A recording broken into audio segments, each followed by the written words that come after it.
எஸ்தரின் சரித்திரம் அதிகாரம் 6.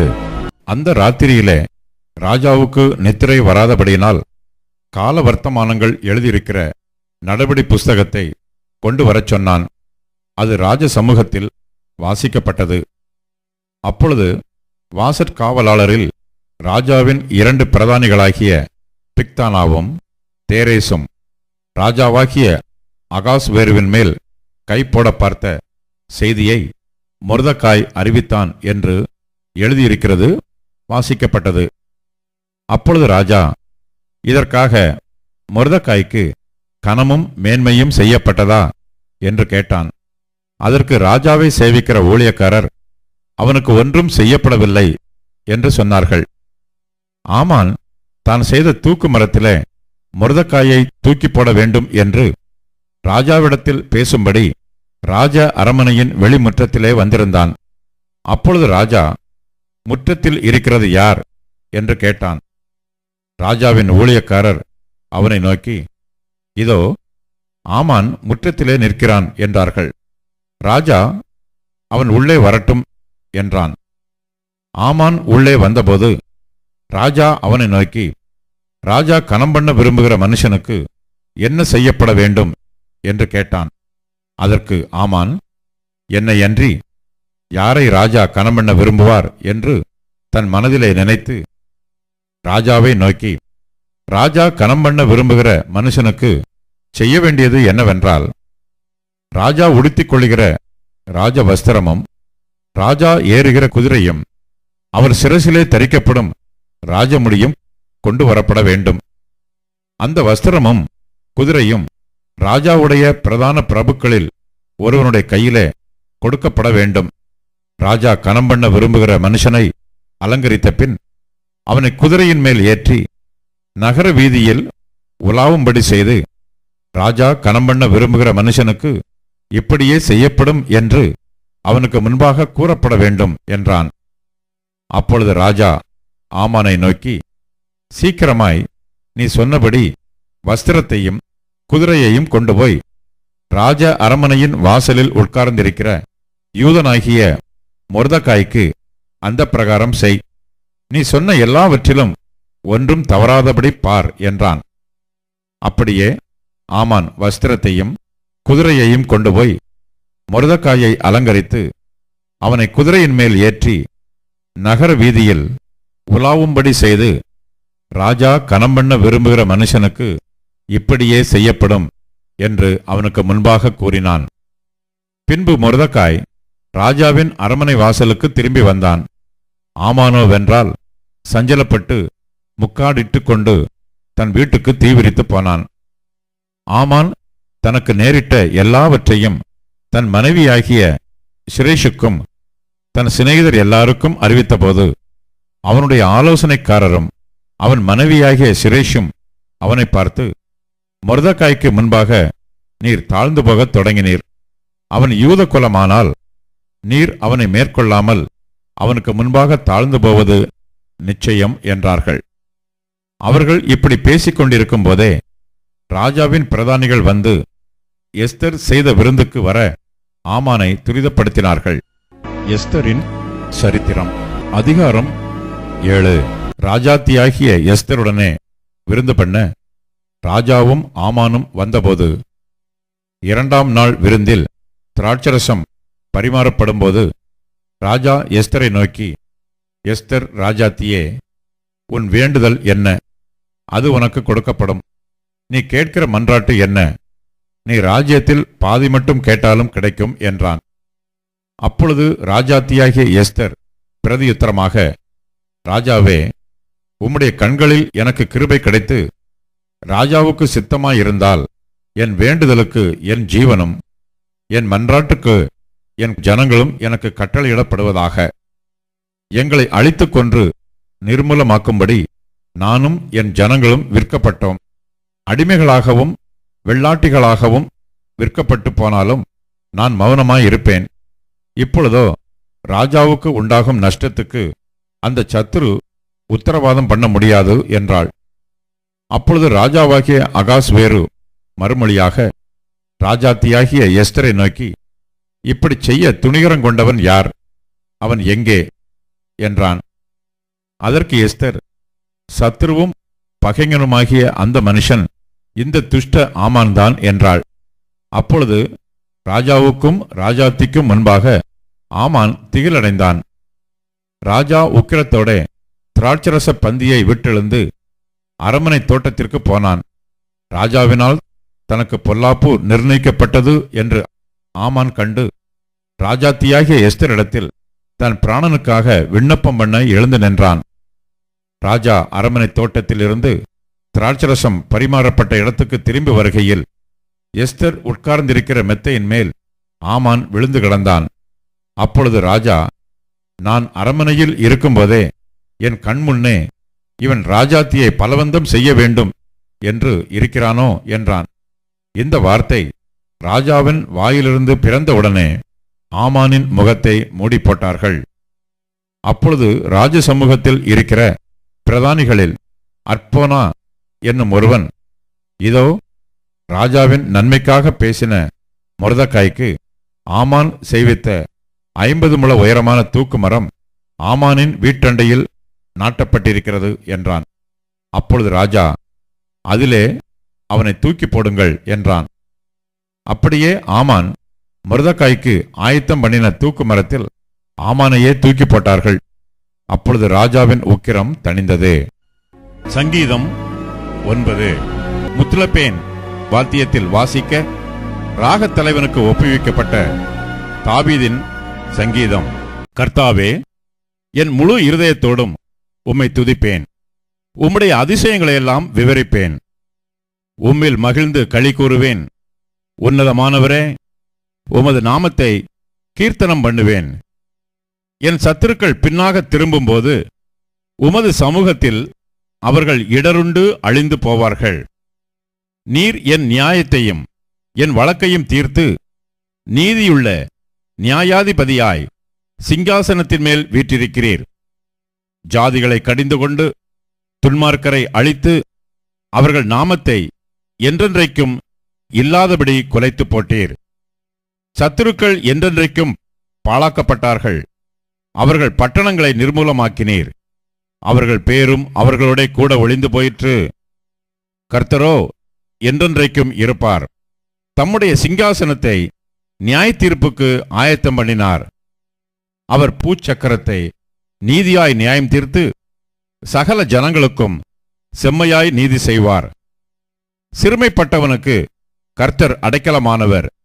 நெருக்கப்படுகிற காலங்களில் அவரே தஞ்சமானவர். கர்த்தாவே, உம்மை தேடுகிறவர்களை நீர் கைவிடுகிறதில்லை. ஆதலால் உமது நாமத்தை அறிந்தவர்கள் உம்மை நம்பியிருப்பார்கள். சீயோனில் வாசமாயிருக்கிற கர்த்தரை கீர்த்தனம் பண்ணி அவர் செய்கைகளை ஜனங்களுக்குள்ளே அறிவியுங்கள். இரத்தப் பழிகளை குறித்து அவர் விசாரணை செய்யும்போது அவைகளை நினைக்கிறார். சிறுமைப்பட்டவர்களுடைய கூப்பிடுதலை மறவார். மரண வாசல்களிலிருந்து என்னை தூக்கிவிடுகிற கர்த்தாவே, நான் உம்முடைய துதிகளையெல்லாம் சீயோன் குமாரத்தியின் வாசல்களில் விவரித்து உம்முடைய ரட்சிப்பினால் களி கூறும்படிக்கு தேவரீர் எனக்கு இறங்கி என்னை பகைக்கிறவர்களால் எனக்கு வரும் துன்பத்தை நோக்கிப் பாரும். ஜாதிகள் தாங்கள் வெட்டின குழியில் தாங்களே விழுந்தார்கள். அவர்கள் மறைவாய் வைத்த வலையில் அவர்களுடைய காலே அகப்பட்டு கொண்டது. கர்த்தர் தாம் செய்த நியாயத்தினால் அறியப்படுகிறார். துன்மார்க்கன் தன் கைகளின் செய்கையிலே சிக்கிக் கொண்டான். துன்மார்க்கரும் தேவனை மறைக்கிற எல்லா ஜாதிகளும் நரகத்திலே தள்ளப்படுவார்கள். எளியவன் என்றைக்கும் மறக்கப்படுவதில்லை. சிறுமைப்பட்டவர்களுடைய நம்பிக்கை ஒருபோதும் கெட்டுப்போவதில்லை. எழுந்தருளும் கர்த்தாவே, மனுஷன் பலன் கொள்ளாதபடி செய்யும். ஜாதிகள் உம்முடைய சமூகத்தில் நியாயம் தீர்க்கப்பட கடவர்கள். ஜாதிகள் தங்களை மனுஷரென்று அறியும்படிக்கு அவர்களுக்கு பயமுண்டாக்கும் கர்த்தாவே. அப்போஸ்தலருடைய நடபடிகள் அதிகாரம் 27. நாங்கள் இத்தாலியா தேசத்துக்கு கப்பல் ஏறி போகும்படி தீர்மானிக்கப்பட்டபோது பவுலையும் காவலில் வைக்கப்பட்டிருந்த வேறு சிலரையும் அகஸ்து பட்டாளத்தைச் சேர்ந்த யூலியு என்னும் பெயர் கொண்ட 100க்கு அதிபதியினிடத்தில் ஒப்புவித்தார்கள். அதிரமித்தியம் ஊர் கப்பலில் நாங்கள் ஏறி ஆசியா நாட்டு கரைப்பிடித்து ஓட வேண்டுமென்று நினைத்து புறப்பட்டோம். மக்கதோனியா தேசத்து தெசலோனிக்கே பட்டணத்தானாகிய அரிஸ்தர்க்கு எங்களுடனே கூட இருந்தான். மறுநாள் சீதோன் துறை பிடித்தோம். யூலியு பவுலை பட்சமாய் நடப்பித்து அவன் தன் சிநேகிதரிடத்திலே போய் பராமரிப்பு அடையும்படிக்கு உத்தரவு கொடுத்தான். அவ்விடம் விட்டு நாங்கள் புறப்பட்டு எதிர்காற்றாய் இருந்தபடியினால் சீப்ரு தீவின் ஒதுக்கிலே ஓடினோம். பின்பு சிலிசியா, பம்பிலியா நாடுகளின் கடல் வழியாய் ஓடி லீசியா நாட்டு மீரா பட்டணத்தில் சேர்ந்தோம். இத்தாலியாவுக்கு போகிற அலெக்சாந்திரியா பட்டணத்து கப்பலை 100க்கு அதிபதி அங்கே கண்டு எங்களை அதில் ஏற்றினான். காற்று எங்களை தடித்தபடினாலே நாங்கள் அநேக நாள் மெதுவாய் சென்று வருத்தத்தோடே கினிது பட்டணத்திற்கு எதிரே வந்து சல்மோனே ஊருக்கு எதிராய் கிரேத்தா தீவின் ஒதுக்கில் ஓடினோம். அதை வருத்தத்தோடே கடந்து நல்ல துறைமுகம் எண்ணப்பட்ட ஒரு இடத்திற்கு வந்தோம். லசேய பட்டணம் அதற்கு சமீபமாய் இருந்தது. வெகு காலம் சென்று உபவாச நாளும் கழிந்து போனபடியினாலே இனி கப்பல் யாத்திரை செய்கிறது மோசத்திற்கு ஏதுவாய் இருக்கும் என்று பவுல் அவர்களை நோக்கி, மனுஷரே, இந்த யாத்திரையினாலே சரக்குக்கும் கப்பலுக்கும் மாத்திரமல்ல, நம்முடைய ஜீவனுக்கும் வருத்தமும் மிகுந்த சேதமும் உண்டாயிருக்கும் என்று காண்கிறேன் என்று சொல்லி அவர்களை எச்சரித்தான். 100க்கு அதிபதி பவுலினால் சொல்லப்பட்டவைகளை பார்க்கிலும் மாலுமியையும் கப்பல் எஜமானையும் அதிகமாய் நம்பினான். அந்த துறைமுகம் மழை காலத்திலே தங்குவதற்கு வசதியாய் இராதபடியினால் அவ்விடத்தை விட்டு தென்மேற்கையும் வடமேற்கையும் நோக்கியிருக்கும் கிரேத்தா தீவிலுள்ள துறைமுகமாகிய பேனிக்ஸ் என்னும் இடத்தில் சேரக்கூடுமானால் சேர்ந்து மழைக்காலத்தில் தங்கும்படி அநேகம் பேர் ஆலோசனை சொன்னார்கள்.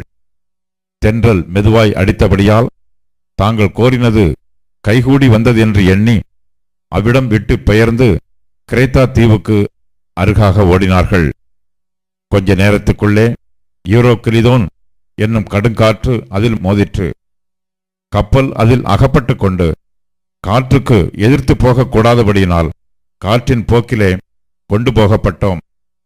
அப்படி கிளவுதா என்னப்பட்ட ஒரு சின்ன தீவின் ஒதுக்கிலே ஓடுகையில் வெகு வருத்தத்தோட படவை வசப்படுத்தினோம். அதை அவர்கள் தூக்கி எடுத்த பின்பு பல உபாயங்கள் செய்து கப்பலை சுற்றி கட்டி சொறி மணலிலே விழுவோம் என்று பயந்து பாய்களை இறக்கி இவ்விதமாய் கொண்டு போகப்பட்டார்கள். மேலும் பெருங்காற்று மழையில் நாங்கள் மிகவும் அடிபட்டபடினால் மறுநாளில் சில சரக்குகளை கடலில் எறிந்தார்கள். 3ஆம் நாளிலே கப்பலின் தளவாடங்களை எங்கள் கைகளினாலே எடுத்து எறிந்தோம். அநேக நாளாய் சூரியனாவது நட்சத்திரங்களாவது காணப்படாமல் மிகுந்த பெருங்காற்று மழையும் அடித்துக் கொண்டிருந்தபடியினால் இனி தப்பிப்பிழைப்போம் என்னும் நம்பிக்கை முழுமையும் அற்றுப்போயிற்று.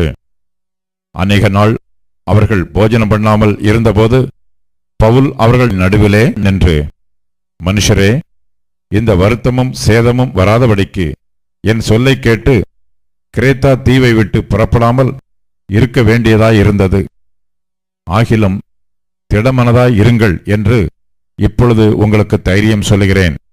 கப்பற்சேதமே அல்லாமல் உங்களில் ஒருவனுக்கும் பிராணச்சேதம் வராது.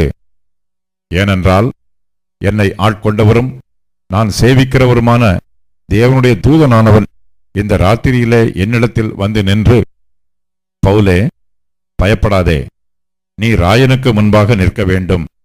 இதோ உன்னுடனே கூட யாத்திரை பண்ணுகிற யாவரையும் தேவன் உனக்கு தயவு பண்ணினார் என்றான்.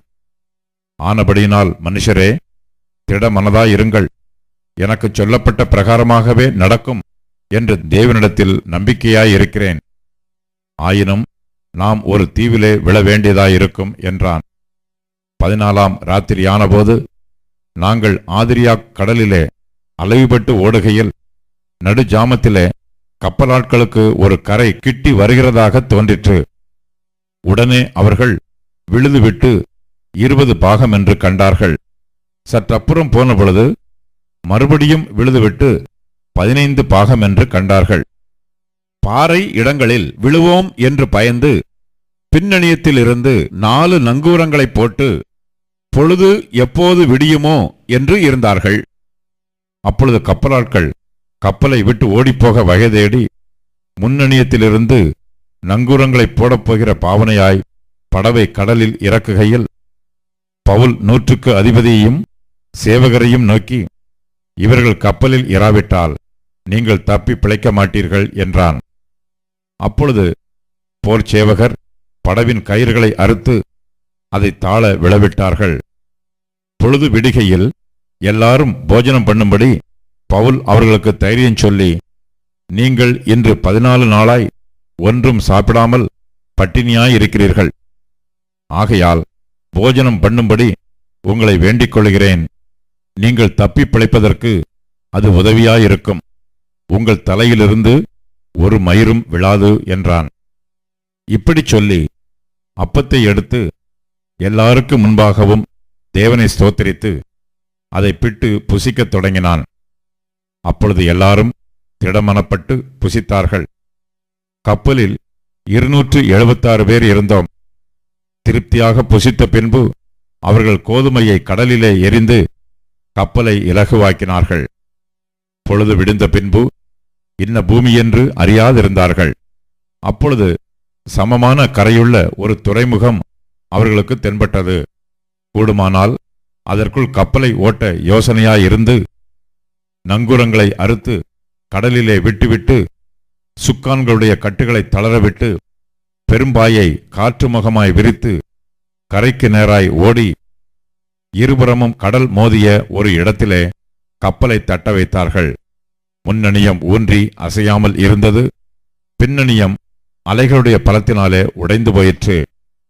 அப்பொழுது காவல் பண்ணப்பட்டவர்களில் ஒருவனும் நீந்தி ஓடிப்போகாதபடிக்கு அவர்களை கொன்று போட வேண்டும் என்று போர் சேவகர் யோசனையாயிருந்தார்கள். 100க்கு அதிபதி பவுலை காப்பாற்ற மனதாயிருந்து அவர்களுடைய யோசனையை தடுத்து நீந்தத்தக்கவர்கள் முந்திக் கடலில் விழுந்து கரையேறவும், மற்றவர்களில் சிலர் பலகைகள் மேலும் சிலர் கப்பல் துண்டுகள் மேலும் போய் கரையேறவும் கட்டளையிட்டான். இவ்விதமாய் எல்லாரும் தப்பி கரை சேர்ந்தார்கள்.